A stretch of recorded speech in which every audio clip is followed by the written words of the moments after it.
It's Friday Night Photoshop. I'm Mike Leonard. Tonight we're going to be talking about all the things you can do with the Control L and the Control U functions in Photoshop. So let's just dive right in. So let's start with Control L.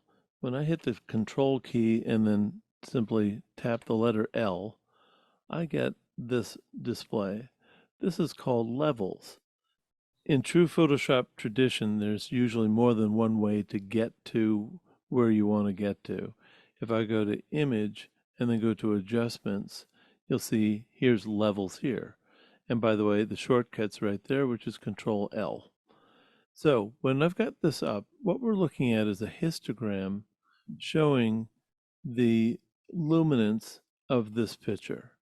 Now, when we look at this image, we've got some white highlights. We've got some darker colors and darker tonality, and we got all this sand that's pretty kind of a average, kind of a little below gray.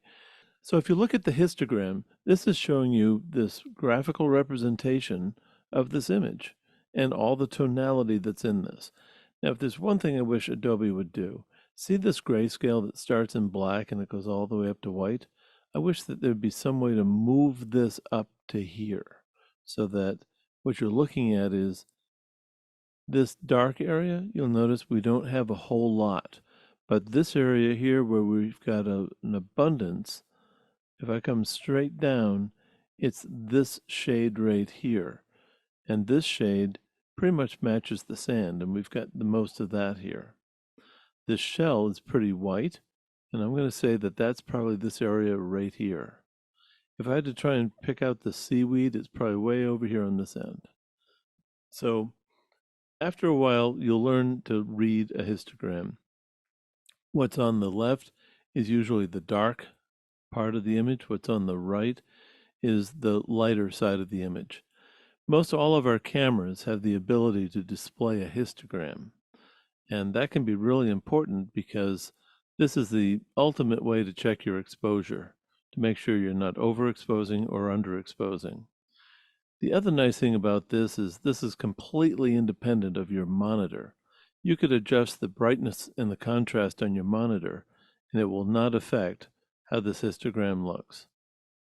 So if you're not sure that your monitor is calibrated, you can go and look at the histogram and you can instantly see if it's too bright or if it's too dark. Now, let me show you what some of those scenarios might look like. We've got these three little pointers underneath that are adjustments that we can make. And then we've got the output levels from black to white. Now, let me just show you quickly, starting on the bottom. I can reset the black level, so instead of it being black, I could make the black level gray. See right there and about in the middle. And look at what the image has done. It looks really washed out. If I continue all the way over to the white, well, we've washed out everything, so it's entirely white. Okay, now over here on this side, I can reset the white point. And as I bring this down, as you might imagine, we're really fading to black here, aren't we? So that's what this is doing, is just setting how white do we want this to be. And if I went to this level here, say 231, just arbitrarily, no matter what I do up here with the histogram, it will not be brighter than that shade. Now, there are some important reasons why this can be useful if you're doing printing, because you normally don't want to have absolute black if you're going to be printing, because honestly, between 0 and practically 10 units will all be black on the sheet of paper. And this is where you can get some ink puddling on the paper. If you've ever made a print and you felt the paper when it came out of the printer and it feels kind of moist, a little bit damp, well, it's because you got so much ink on there. If you just bump this up to about 10 and make your print, you'll notice that blacks will probably be just as black, but you're going to be using less ink. Now, the other side is on the white side. You don't necessarily want something to go to paper white. That's as white as it can be. And so that's at 255. If I bring this down just even by 5 points, that will still be white, but it's not going to look overexposed onto the sheet of paper. So that's a neat little trick for printing. Now tonight though, we're just looking at this on a screen, so I'm going to take those right back to their full values. Next, I'm going to show you what happens up here. If I take this black point and click on this, you can see things get darker, and I'm moving this through the sand, which we identified as this peak right up here, and you'll notice how dark the sand is. And if I keep on going, the sand's just going to go black, and ultimately it'll all go to black. And I can take the white point and do the same thing, and you see it starts to clip. When it clips, that means you're losing detail. And you can see as I go all the way over here, the darkest thing left is what you'll see. And it's that little speck right up there, the little black part. Who knew? Now, a good way to determine if you're clipping information or not is by holding down the Alt key and then click and hold on your mouse. And as you move this little pointer over, you'll see how things are getting darker. Well, everything that's black here means that I'm losing detail. So if I let up on this, we'll still see detail in the shell, but this is just cut right off. There's no detail in the darker areas, just sliced right off. And conversely, if I do the same thing, hold the Alt key, and then move over in this direction, see I'm moving, and oh, right there. That's the brightest part of the picture. Let's just go see what it is. Yeah, it's right there in that part. Now, if I keep going with this, you see I'm clipping details here, and I bet you we're not going to see much in this shell. It's just shelved off, just cut right off. So that's what clipping is doing. So if you want to see how bright this can go without losing detail or a lot of detail, you know how it's often said you should always have an absolute white and an absolute black in every picture? Well, here's a great way to ensure that you have that. Because as I move this, we know that whatever this comes up and clips, that's going to be absolute white. Now, I'm going to bring this back to the point where it's just clipping right there. You didn't see much of that, just a little bit. And then on this side, I'll do the same thing. Although with this all the way down, parts of this are already kind of dark. So I might have to bring this up just a little. And that's still going to show that that's clipped, but that's okay. So on this histogram, we've got these three little slider points. This one is for the dark areas in black, and you'll notice that that is dark. This one over here is for white, but in the middle we've got this one for gray. And this can be a really powerful slider. Look at what this does. If I go in this direction, it's lightening everything in the midtones. And if I go this way, it's going to darken everything in the midtones. Now, this can be really useful for if you need to lighten something up. So there. So I've just made some really subtle adjustments here, and I can hit this preview to determine if I like this or not. So that's the way we started, and that's how we're ending. To me, that's just a little bit pasty, so I'm going to bring this back. And you know what? I am going to clip a little of that, and I'm going to bring this down just a little. All right. Really subtle, but I did lighten that up without the peril of losing any detail in the white. That's as white as I can make that without that losing detail. Sometimes we have a need to go and find a gray point in a picture. So I'm opening up this picture, which certainly has what I call subject color failure, or the white balance wasn't set properly. So now if I go do a Control L, again, we see this histogram. Doesn't look too bad.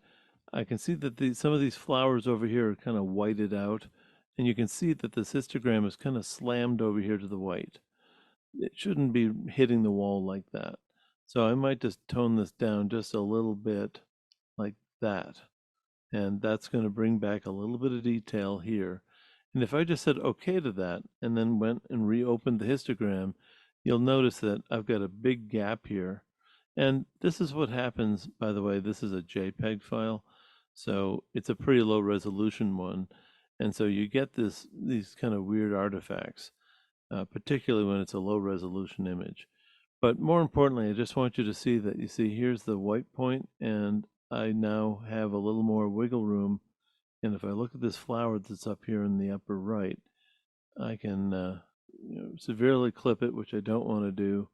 I can move this back and strike a happy medium right there. Okay. Now, these three little eyedroppers, just want to call to your attention. This one is for the darks. This is for the black areas. If I were to go and find something absolute black in here and click on it, it's going to adopt the lowest point of black. If I go and do the absolute white, that's going to do that same thing. It's going to point whatever I point this to, and it's going to make it white. But what I'd like to talk about is this middle one. This can be really important because you see this picture has a color cast to it. And by the way, I'll show you how to check for that. But this rabbit looks pretty purple, and so does this bark mulch. And I'm just noticing there's a purple hue to all of this. Well, when shooting an auto white balance, it looks at the average total color in the scene, and it tries to add back an opposite color to counteract that. Well, in this case, it saw all the green, and the opposite of green is magenta. So if I click on the center eyedropper, then go what I call gray digging. Basically, go and click around and find something that should be gray. Well, this rabbit, I'm going to say, should be gray, and if I just simply click on it, look at what it's just done. This rabbit looks pretty good now. We don't have any purple here in the mulch. The purple flowers still look purple. The green looks a whole lot more vibrant. If anything, I might have to tone some of that green down. But if we look at the before and after, and it's nice having this preview button, here's where we started. And here's where we're ending. Now you might say, Mike, why don't you just do that over in Adobe Camera Raw? I can do that. But I'm trying to illustrate the power of Control L here, and that is something we can do here in levels and just do really quickly. And then here I might just take this gamma, bring it down, and then I'll hit the Alt key. How bright can I go with this before something clips? See, I don't want those to be clipping, so I'll go right there. That's as bright as I can have that. And how about on the dark side? Where can I find something to let be dark? Well, some of those leaves, that looks pretty good.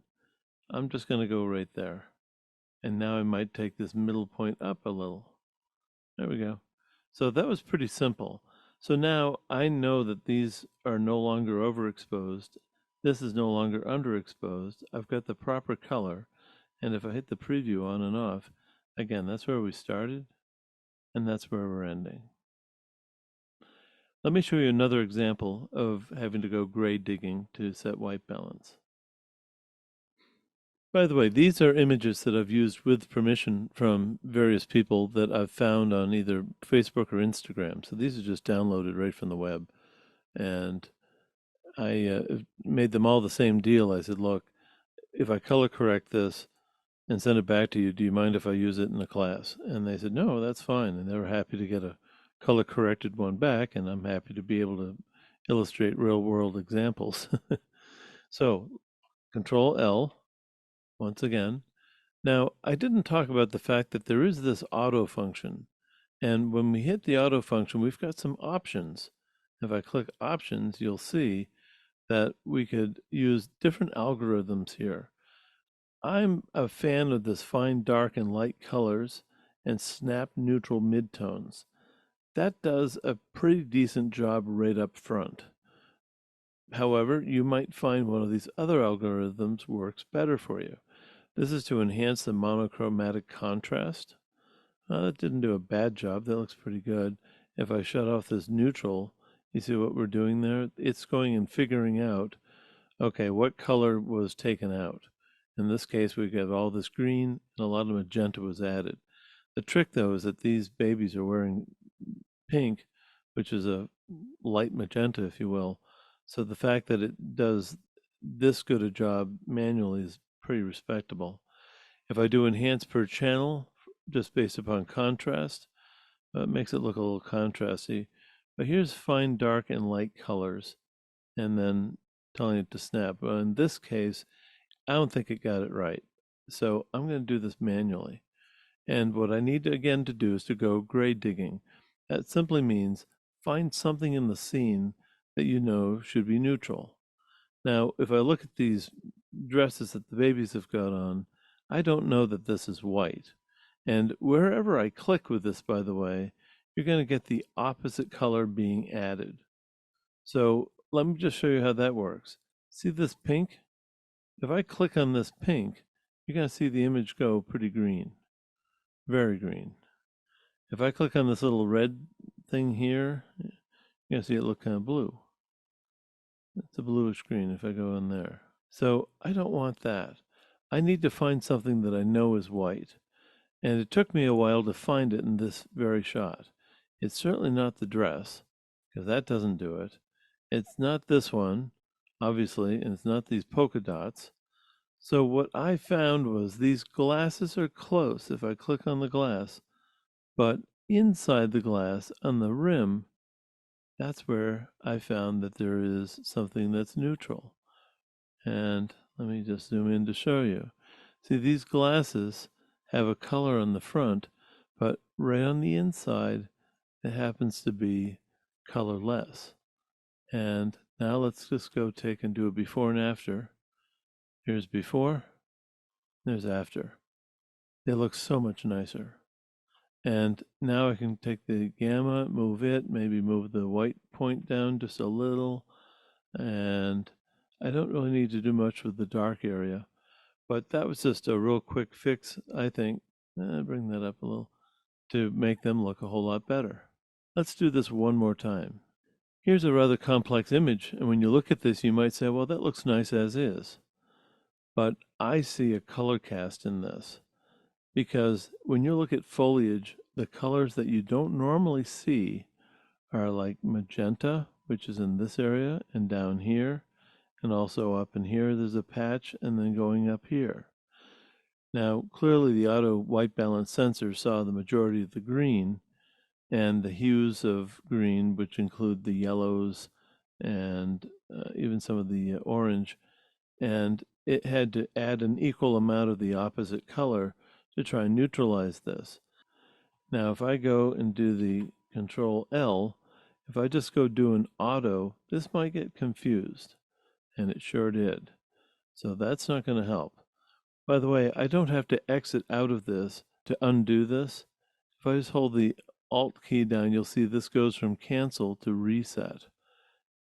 So that just takes me right back to where I started. So you don't have to cancel, then go back in. Now, if I take this gray eyedropper and go gray digging and go look for something that I know should be gray, like right in here, I'll click on it and look at that. Now, I don't see any real purple in here. This looks like the proper color. The green's vibrant, the reds and oranges and the yellows are vibrant. And if I look at the before and after, you'll notice that looks a little dull now, doesn't it? Compared to how it could look. So again, it's always important to set your white balance up front, but when you're processing images, you might be faced with getting an image from someone else that you have to edit. And this is one way to do it. Yeah, you can go open it up in Adobe Camera Raw and do it over there and maybe even do a better job. But once again, we're talking about Control L tonight. So there's another sample of what we can do in Control L for getting the colors to look a little bit better.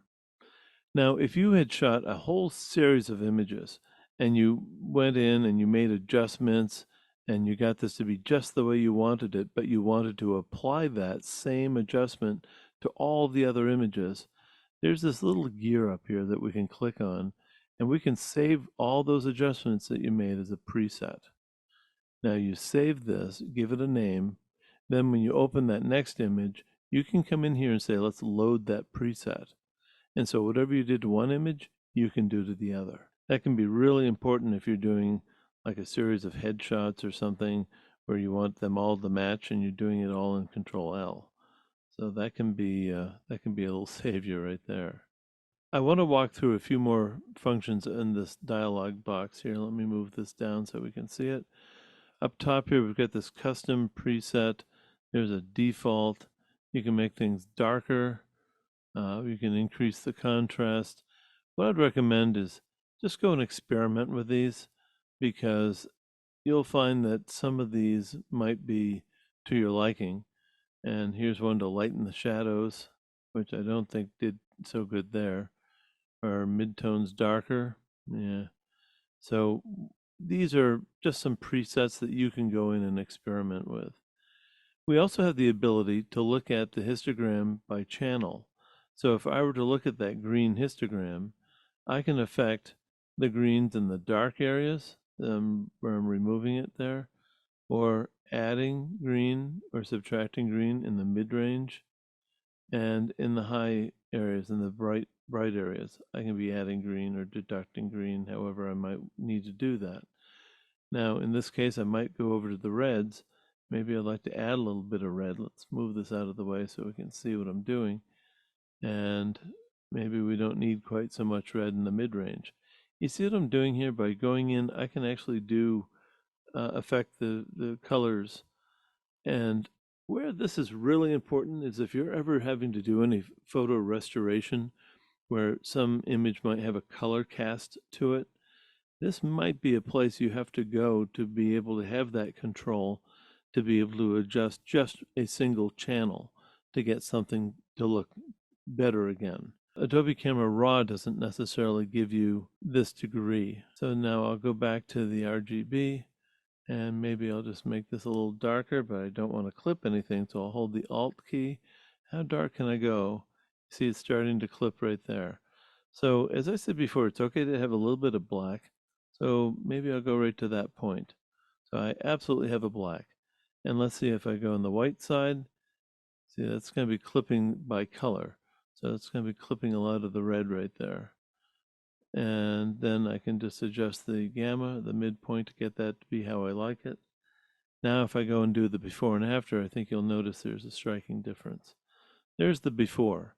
To me, it's a little dark, and it's got a color cast to it. And there's the after. Here's a quick way to determine if your image has a color cast to it. You may not know if there's a color cast in the image or not. If your monitor isn't calibrated, you might not see it. Also, it's important to have a monitor that's got a good color gamut so that it will show you these nuances. A lot of monitors that you buy with a computer are what I call business class monitors, great for looking at spreadsheets and word processing and that sort of stuff.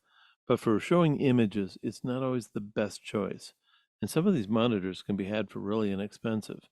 What you need to find is a monitor that's dedicated for graphics. Yeah, you can still do all your business stuff on it, but this is going to show you more colors. And here's why we can run into trouble if we can't see this on our monitor. I'm going to go up here and grab the rectangular marquee, and I'm just going to draw a little box down here on this guy's shirt. And I'm going to just pull this up.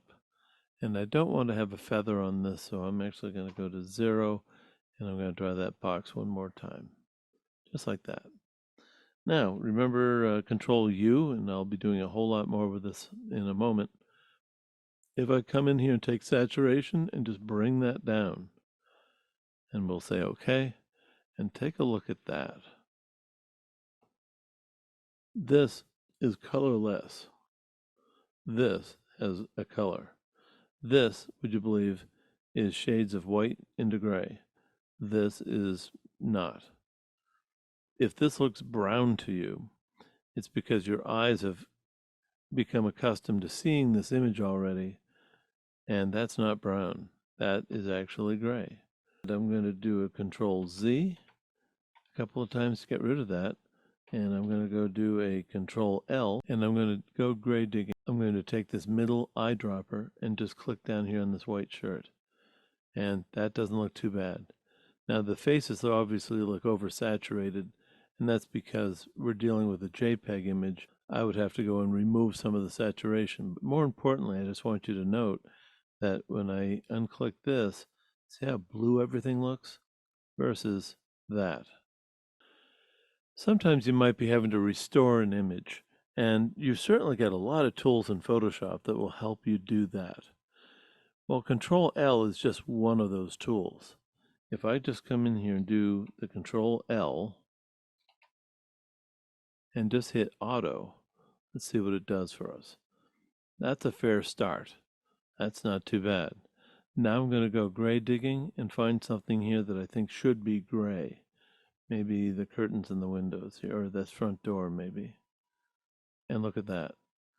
Now, I just, with 2 clicks, went from that to that. Is there more to do? Yeah, there is.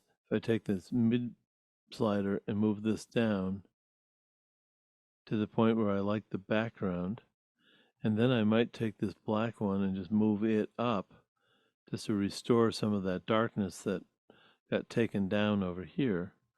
Now if I go do this preview before and after, I think you'll notice that with minimal adjustments and button clicking, we just made a huge difference here to make this shot look a little bit better.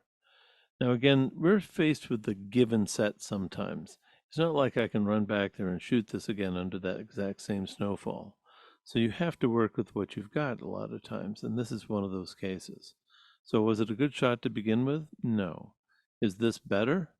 I'd arguably say yes. I think it is much better. Could I do more with this? Yeah, I probably could. I bring this down and maybe bring up the white point, and again I'll use the Alt. You see what's clipping? I don't want to clip any of that. It's okay if I clip some of the sky. So that's fine. The sky can go white up there. And how about in the dark areas? So if I move this over, I don't want to have too much of this clipped, but I could have a little bit. Just like that. And maybe I bring up that black point just to mitigate that, get that right where I want it. And there we go. So here's the before and here's the after. That's just with Control L. So I'm pretty impressed with the fact that I can do a lot just with this one tool. So now we're going to talk about functions under Control U. And again, in true Photoshop style, we can go up to Image, go to Adjustments, and then we have Hue and Saturation, which is Control U. I just like using the shortcut because it's quicker. It gets you to the same spot. So now under Hue and Saturation, we've got a couple of things that we can do here. First off, you see there are these 2 bars underneath of this rainbow of colors. One of these remains fixed, and it represents the colors that are on the image that you're working on. The other one is movable. And what I mean by that is if I take this hue and move this one way or another, you see how that bottom bar moves? So let's say if I were to move this so that this yellow area is right underneath this pink, because did you see how the bottom one is the one that shifted? So you could look at any color here on the top. Anything that was this shade of like a teal into blue is now going to be the shade of green. Anything that was yellow is going to be pink. Anything that was reddish is going to be blue. So if we move this out of the way, you can see what's happened here. And this is true to form. If I click the unclick the preview, you'll notice these are yellow buoys. So in this case, yellow I can see is going to become this shade, like a pink into red. So if I do the preview, and it's true, look at that, pink into the red. Now, what did that green do? You see all this green out here in the background? That green is going to reddish orange. Let's see if that's true. Yep, it's definitely a dark red with kind of a little bit of an orange overtone. So we can shift colors just by moving this around, and that can be a neat special effect in its own right. Moving down, we've got saturation, and as you might imagine, if I bring this all the way down, you see how this bar on the bottom has just gone to gray? Well, that's just saying that this shade of yellow is going to be that shade of gray. This shade of red is going to be that shade of gray. Now, as we've seen in the past, this isn't the best way to tip something to black and white. We might want this shade of red to be a lighter gray, and we might want this shade of green to be a darker gray. This is not the place to do that. It does not work there. By the way, if you ever want to know how to get your adjustments back to the center, if you adjust them all in different directions, for instance, Well, you get a couple of ways we can do that. We can come over here and just hit 0. Or if I just go to the adjuster and simply double click, it brings it right back. And did you notice that we have scrubbies here? If I go up here to the lightness, do you see how the little arrow goes to a scrubby? All I have to do is left click and hold and move my mouse back and forth, and I will be adjusting that slider. I don't have to be so fussy to come down here and try and get that little adjuster. So we're going to work with this image and see what we can do to change some colors. First of all, I can use this little scrubby and click on this blue area. And then I can use this eyedropper to more define the blue area that I want. And then I'll hit the minus to show that I don't want the white, I don't want the green, and I don't want this red. Now if I go move this hue, you see we can change the color of these buoys. And the reason why this works so well is because we've got a really good separation in colors. You'll notice that what's also changing here is this little bit of rope up here, which is blue. Again, if you didn't want that rope to be affected, you'd have to make a mask. But this is a quick way to be able to change the color of something. Now here's a shot where I've got some faded buoys. So again, I'm going to go click on this little eyedropper and click in here on this buoy, and I'll use this plus. I'm just going to click around on all these buoys, making sure that I don't include something that I don't want. And I'll hit the minus for the fact that I don't want the yellow. I don't want this. Don't want that yellow up there. I don't want this green down here. Now if I go and simply move this hue, I can make those buoys a little more red. I can make them another color. But in this case, I just would like to keep them red, but I just would like them to look a little more authentic. And if I do this preview on and off, you notice how those almost look orange because the red's faded, right? So now I can come in here and get that to be just the right color red, and that looks pretty nice. I could go and change these buoys over here from yellow to green if I wanted to do something for Christmas and have red and green buoys, I suppose. But that's a really quick way to go in and just tweak things. It's really good if you ever have like a red barn that hasn't been painted in a while, or if you've ever had a scenario where you might have green grass that's no longer green because maybe you've had a dry spell. You can go click on the grass and tip it to green and make it look a little better. Here's one more thing that we can do by clicking on this scrubby. Since this is finding colors for me, if I go click on this buoy, if I click and hold, look at what happens.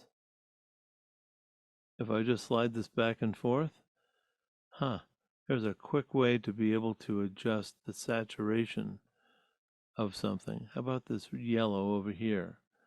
I could have a little less or I could have a little more. So I can just click on something and say, yeah, let's make this more or less. Let's open one more image to show that. In Control U, we also have this pull down where we can go in and specifically say, let's work with just the reds, the yellows, the greens, what have you. If you're colorblind and you're not sure what color you're working with, let's say I accidentally hit blue. If I take this little eyedropper and go click on what I really wanted, which is green, if I click on this, that changes this to greens 2. Well, that's just a particular shade of green that they recognize, and if I go and move this, you see how I'm affecting just the green portion. So that's another way to do this without using that particular scrubby. I can also affect the saturation of just that one color and the lightness of just that one color. So this gives us some unique abilities to be able to go and just minorly tweak an image just to make it look a little more satisfying. The other thing I would like to show you here is this colorize. If we click on this, now if I move this down to, I think it's about 27, tell me if that doesn't look like a nice sepia tone. You can take any image and bring it up into Photoshop and then go into Hue and Saturation, Control U, and just tip colorize and then move the saturation to make it whatever color you want, including this sepia tone. Now, if you were doing something where you might want to have an art project where maybe you have something, one of these is green, another one is kind of bluish, another one might be reddish, you can do all that right here, and you can determine how much saturation goes into it. So there's a quick introduction to Control L and Control U functions in Photoshop. See you next time.